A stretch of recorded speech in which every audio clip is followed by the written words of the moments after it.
আসসালামু আলাইকুম, সবাই কেমন আছেন? আশা করি ভালো আছেন। আমি আলহামদুলিল্লাহ ভালো আছি। তো বিসমিল্লাহ বলে নতুন একটা ভিডিও নিয়ে চলে আসলাম। তো আমি আজকে রান্না করেছি এই মুরগির পা দিয়ে, কলিজা গিলা দিয়ে, আলু দিয়ে। আমরা তো পা মুরগির কলিজা গিলা ফেলে দিই, ফেলে না দিয়ে এইভাবে রান্না করলে খেতে খুবই মজাদার। এই দেখুন কত সুন্দর হয়েছে, একটু হালকা হালকা মাখা মাখা রান্না করেছি, খেতে খুবই সুস্বাদু হয়েছে। প্রথমে আমি কলিজা গিলা পা নিয়ে নিলাম।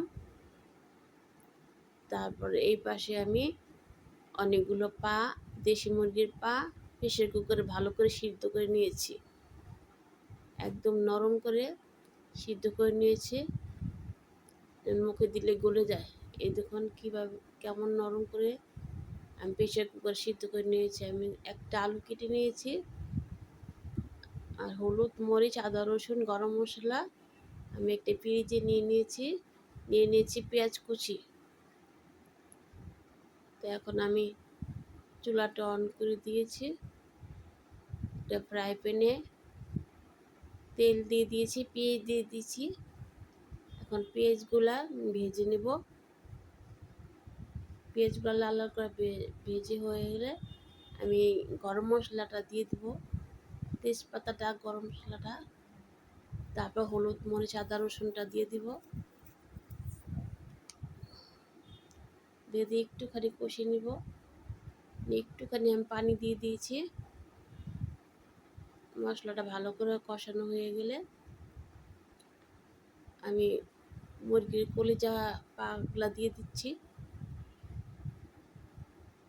এখন নেড়ে চেড়ে আমি ভালো করে মিশিয়ে দেব।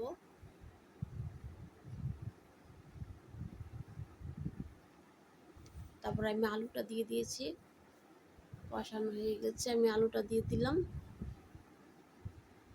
আলুটা দিয়ে একটু কষাবো আমি। আলুটা কষানো শেষে আমি এখন সেদ্ধ করা পাগুলো দিয়ে দিয়েছি। পাগুলো ভালো করে নাড়াচাড়া দিয়ে মিশিয়ে দিব। আমার কষানো শেষ, আমি একটু এখন পানি দিয়ে দেব। ঝোলটা দিয়ে দিলাম। এখন দেখুন আমার রান্না করা শেষ। আমি এখন একটু জিরার গুঁড়া দিয়ে দিলাম।